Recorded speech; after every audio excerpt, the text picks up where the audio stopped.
Hello दोस्तों, स्वागत है आपका मेरे यूट्यूब चैनल पर। और आज हम पढ़ रहे हैं प्रश्नावली 3.2।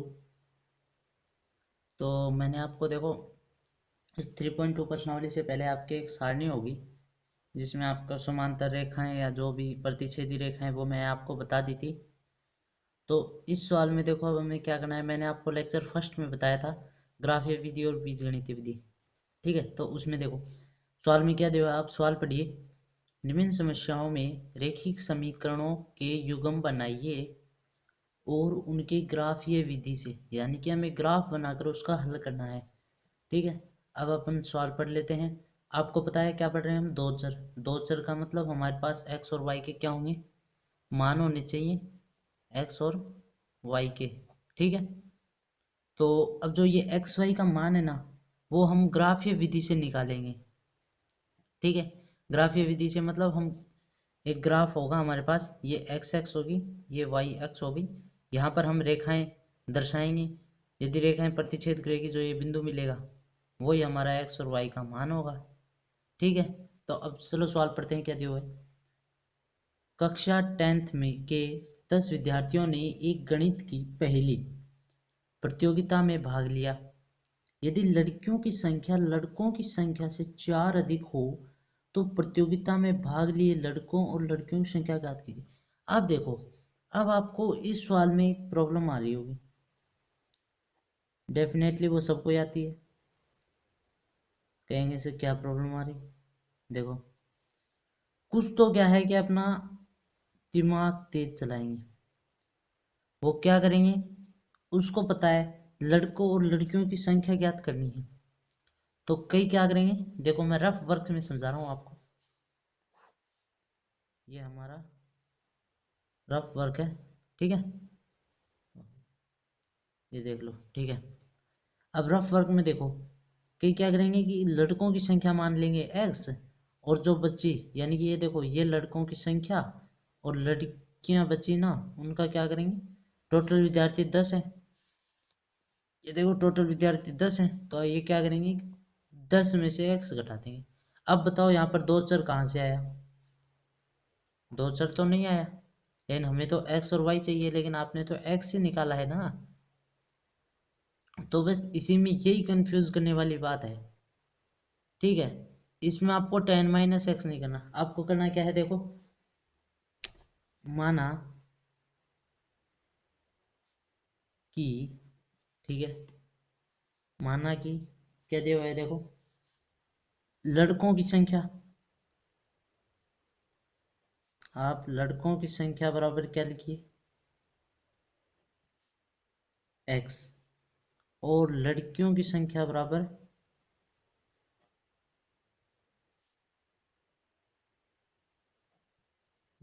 y।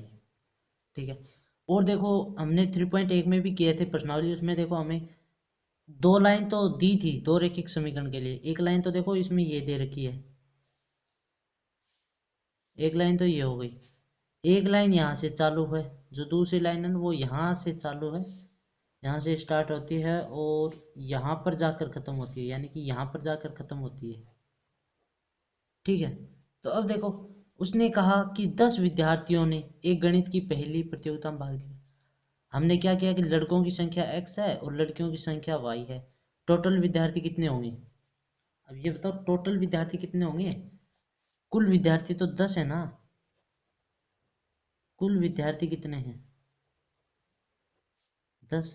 तो अब ये बताओ, ये लड़कों की संख्या है, ये लड़कियों की संख्या है, ये दोनों मिलकर 10 नहीं बनेंगे क्या। तो ये हमारा क्या हो गया, प्रश्नानुसार, ये देख लीजिए एक्स और प्लस, यदि दोनों को मिला दें, लड़के और लड़कियों की संख्या को मिला दें, तो हमें टोटल 10 विद्यार्थी प्राप्त होंगे। ठीक है, एक कंडीशन तो हमें ये यहाँ पर ये सिद्ध हो गई कि 10 विद्यार्थियों ने गणित की पहली प्रतियोगिता में भाग लिया।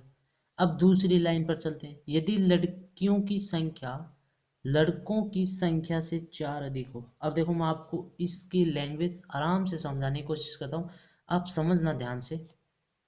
ठीक है, देखो सबसे पहले क्या कर रहे हैं, लड़कियों की संख्या, लड़कियों की संख्या, तो लड़कियों की संख्या क्या है यहाँ पर y, आप y लिख दीजिए। वो बराबर किसके होने चाहिए, बराबर किसके, लड़कों की। अब यहाँ पर देखो, अब वो क्या कह रही है, अब वो कह रही हैं जो लड़कियों की संख्या है वो लड़कों की जो संख्या है उससे 4 अधिक है। 4 अधिक होने का मतलब ये लड़कियों की संख्या क्या है, ज़्यादा है। यहाँ पर जो ये लड़कियों की संख्या है ना, ये क्या है, ज़्यादा है, और लड़कों की संख्या क्या है, कम है। तो वो यही तो बात वैसे इस सवाल में करना चाह रहा है कि लड़कियों की जो संख्या है वो लड़कों की संख्या से 4 अधिक है। 4 अधिक मतलब कि, तो अब हमें इस समीकरण को देखो, जो मैंने ये समीकरण लिखे है इसको इक्वल करने के लिए हम क्या करेंगे, सबसे अधिक संख्या किसकी है, लड़कियों की है, वाई लड़कियों की संख्या अधिक है। कितनी अधिक है, ये 4 बड़ी है, तो इसको बराबर करने के लिए क्या करेंगे हम, इसमें 4 जोड़ेंगे। जैसे देखो मैं आपको एक एग्जांपल के तौर पर देता हूँ, जैसे देखो ये 10 है, ये बराबर में ये 6 है। अब मुझे बताओ ये संख्या कितनी बड़ी है इससे, 4 बड़ी है ना, क्योंकि ये देखो 6 + 4 होता है, ये 4 ही तो बड़ी है। ठीक है, तो अब इन दोनों को बराबर करने के लिए हम क्या करेंगे, इधर भी तो 4 जोड़ेंगे।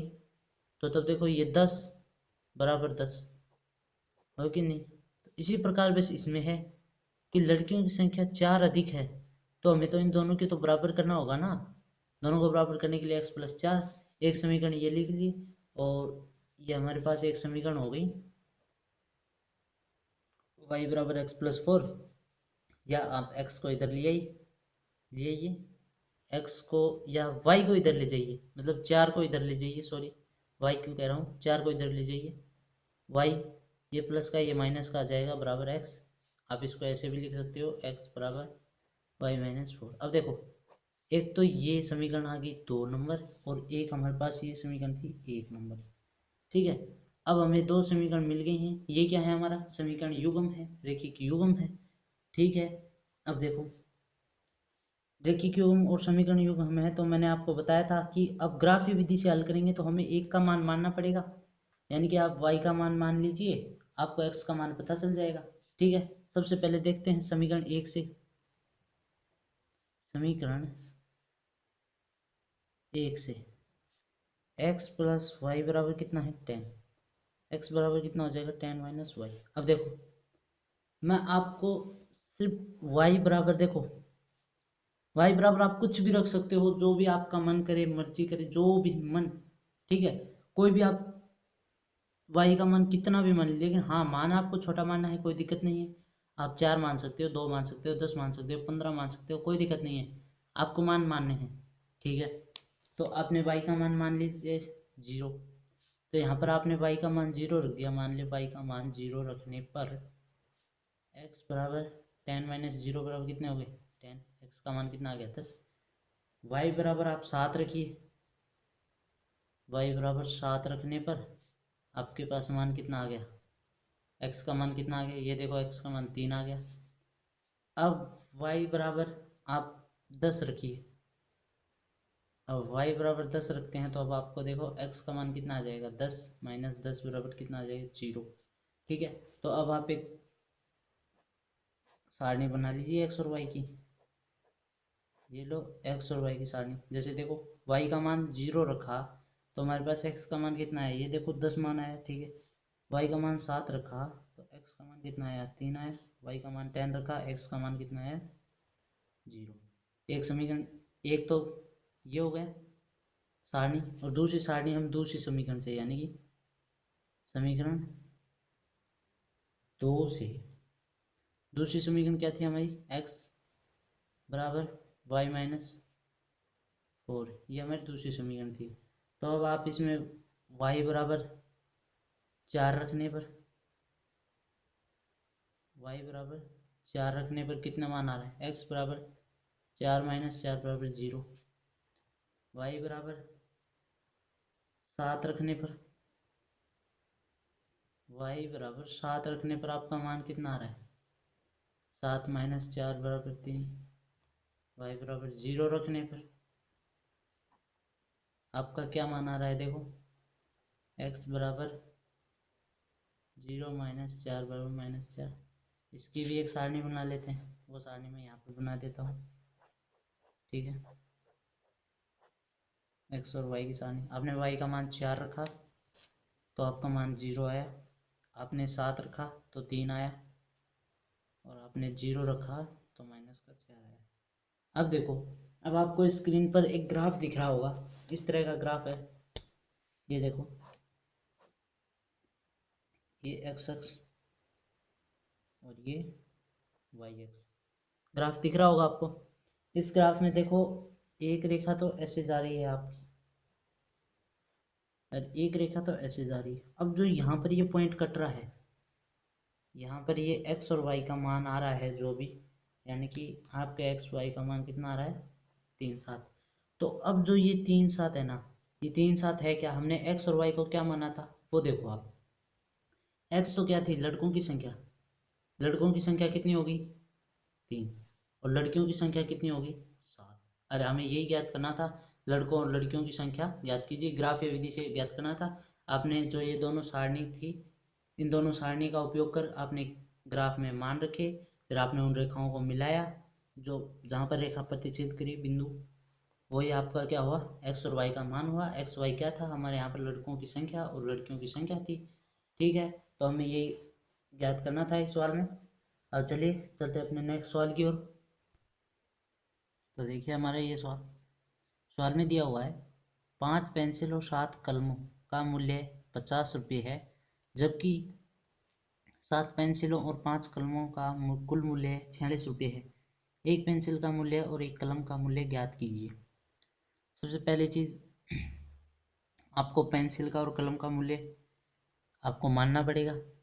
तो मानने के लिए हम क्या करते हैं, जैसे देखो, माना कि एक पेंसिल का मूल्य, एक पेंसिल का मूल्य कितना मानोगे आप,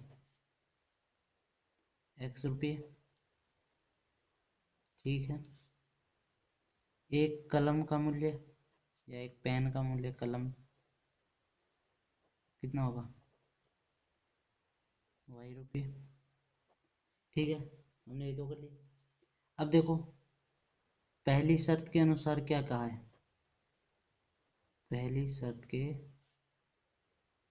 अनुसार उसने कहा है 5 पेंसिल 7 कलम। ठीक है, उनका टोटल मूल्य 50 रुपये। अब देखो, 5 पेंसिल, एक पेंसिल का मूल्य है x रुपये, तो 5 पेंसिल का मूल्य कितना होगा, 5x। और 7, एक कलम का मूल्य y रुपये, 7 कलम का मूल्य, और टोटल मिला के कितने हो रहे हैं, 50 रुपये। ठीक है, इसी प्रकार दूसरी शर्त के अनुसार, दूसरी शर्त के अनुसार, दूसरी शर्त के अनुसार देखिए, 7 पेंसिल, एक पेंसिल का मूल्य x रुपये, तो 7 पेंसिल का मूल्य कितना होगा, 7x। एक कलम का मूल्य y रुपये, तो 5 कलम का मूल्य बराबर कितना आ गया, 46 रुपये। अब देखो, ये 5x क्यों लिखा, 7y क्यों लिखा, ये मैं देखो आपको बता देता हूँ। और मैंने ये पिछली वीडियो में आपको बताया भी था कि मैंने ये x क्यों लगाया, y क्यों लगाया, यहाँ पर इसके साथ क्यों गुणा किया, क्योंकि आपको भी पता है कि देखो, यहाँ पर एक पेंसिल का मूल्य है, जैसे मान लीजिए आप एक पेंसिल लाते हैं दुकान से, उस पेंसिल का मूल्य है 5 रुपये। कितने रुपये, 5 रुपये। आपने ली है 2 पेंसिल, 2 पेंसिल ली है, तो आपके टोटल कितने रुपये हुए, आपको पता है आपको टोटल कितने रुपये हुए, 2 पेंसिल के कितने रुपये हुए, 10 रुपये हो गए। आपने ये 10 रुपया किया कैसे, 10 रुपये किए कैसे, जैसे देखो, एक पेंसिल का 5 रुपया, तो 2 पेंसिल का आपने 5 × 2, 5 क्या था, 5 रुपीज़ थी, और 2 क्या थी, पेन की मात्रा, कि 2 पेन लिए हैं। ठीक है, अब देखो, एक पेंसिल का मूल्य यदि 5 रुपये है, तो 2 पेंसिल का मूल्य कितने हो गए, 5 रुपये × 2। अब आप एक बात के लिए ये मानो कि हमने माना तो x रुपये था, ये तो फिक्स रुपये है 5 रुपये। ठीक है, लेकिन माना तो हमने x था ना, तो 5 की जगह हमारा क्या आएगा, x रुपये आएगा। तो यहाँ पर भी 5 की जगह क्या आएगा, एक्स रुपये आएगा, और इनटू में 2 ये है, गुणा में 2 है, टोटल कितने हो गए 2x, टोटल कितने हो गए 2x। इसी प्रकार 2 पेंसिल है तो 2x हो गई। अब यहाँ पर देखो, यहाँ पर आपके 5 पेंसिल थे तो यहाँ पर मैंने 5x लिख दिया, 7 पेन थे तो 7y लिख दिया, क्योंकि कलम का मूल्य y रुपये है। ठीक है, हमारे ये समीकरण ज्ञात हो गए। ये समीकरण 1 नंबर और ये समीकरण 2। अब देखो, सबसे पहले समीकरण 1 से आप x को एक तरफ करो और y को एक तरफ करो। समीकरण 1 से 5x प्लस 7y बराबर 50। यहाँ पर देखो 5x, y को इधर ले आइए, कितना आएगा 50 माइनस 7y, और ये x देखो अब गुणा में है तो 5 इधर आएगा तो क्या आएगा भाग में। एक तो ये मान हो गया समीकरण 1 का। और समीकरण 2 से, ये हमारा रफ वर्क है, इसको आपको नहीं देखना है, ये तो मैंने आपको समझाने के लिए बताया। ठीक है, समीकरण 2 से, समीकरण 2 क्या थी हमारी, 7x plus 5y equal to 46। अब देखो 7x, 5y इधर ले आइए, ये प्लस का है तो इधर क्या आएगा 46 माइनस 5y। अब यहाँ पर देखो ये 7x, 7 इंटू एक्स है, गुणा में है, 7 गुणा में है, इधर आएगा तो भाग में चला जाएगा। ठीक है, ये हमारे पास 2 समीकरण हो गई। अब इसमें क्या है कि हमें y का मान इसमें रखने हैं और y का मान ही हमें इसमें रखना है। आप क्या कीजिए, आप दो दो मान रख लीजिए, तीन तीन मान आपका कोई ज़रूरी नहीं है, आप 2 मान रख लीजिए, आपका मान ऑटोमेटिक ज्ञात हो जाएगा। ठीक है, मैं 2 मान रख रहा हूँ, 2 मान रख के बता रहा हूँ, और आप यदि चाहते हो तो और मान रख सकते हो, लेकिन मैं आपको 2 ही मान रख के बताऊँगा। ठीक है, तो ये हमारी समीकरण 1 थी ना, और ये समीकरण 2 थी। तो इस समीकरण 1 में देखो y बराबर 0 रखने पर, y बराबर 0 रखने पर हमारा x का मान कितना आया देखो, 50 माइनस 7, वाई बराबर 0 रखना है यहाँ पर, तो 0 इंटू 7 0 हो गई, 50/5 10, क्योंकि 5 है तब, और 5 10 15 हो गई। ठीक है, ये हमारा 10 आ गया। अब आप क्या करो, y बराबर 10 रखने पर, y बराबर 10 रखने पर, अब देखो 50 माइनस 7 इंटू, इस बार y का मान हमने 10 रखा है, तो ये देखो हमारे पास 50 माइनस 10 सत्ते 70, कितने बचे यहाँ पर माइनस के 20 और बटा 5। अब आपको क्या करना है, इसको काटना है, 5 एकम और 5 चौक 20। अब देखना ये माइनस का 4 है, माइनस का 4, मैंने आपको कहा 2 ही मान रखूँगा मैं आप। तो ये x और y एक सारणी बना लेते हैं। तो देखो मैंने y का मान एक बार 0 रखा तो आपका x का मान कितना आया, ये देखो x का मान कितना आया 10 आया, y का मान मैंने 10 रखा, x का मान कितना आया -4 आया। ठीक है, एक हमारे ये हो गया। अब चलते हैं अपने दूसरे समीकरण की ओर। दूसरा समीकरण हमारा क्या था, ये रहा, दूसरा समीकरण क्या था, ये रहा। अब इसमें देखो आप, इसमें मैं क्या करता हूँ कि समीकरण 2 में y बराबर 12 रखने पर, y बराबर 12 रखने पर आप रख दीजिए, तो x बराबर 46 माइनस 5। अब देखो ये y है ना, ये y, इसकी जगह हमने क्या रखा है, अब देखो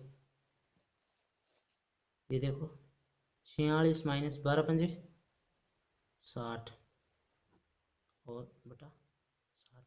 अब देखो 46 और में से 60 गए तो कितने बचे हमारे पास, माइनस का 14 और भाग में 7 बराबर कितने आ गए, माइनस का 2। एक मान तो ये आ गया कि y बराबर हमने 12 रखा तो इसका मान आया माइनस का 2। ठीक है, और समीकरण 2 में दोबारा अब देखो हमारा क्या समीकरण क्या था, x बराबर 46 माइनस 5/7। एक बार तो मैंने y बराबर कितने रखा था, 12 रखा था, तो अपने x का मान कितना आया था, माइनस का 2 आया था। अब देखो अब मैं यदि y बराबर माइनस का 2 रखने पर, ठीक है, तो ये रो x बराबर 46 माइनस 5 इंटू माइनस का 2, 5 दूनी कितने हो गए, 10 हो गए। तो 46 और माइनस देखो ये गुणा का ये प्लस हो गया,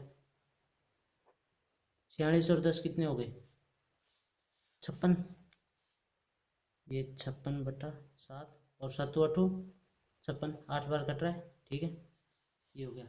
अब देखो हमारे पास क्या बनी, एक ये बनी सारणी, ये बनी। हमने y का मान 12 रखा तो x का मान -2 आया, हमने y का मान -2 रखा, x का मान 8 आया, ठीक है।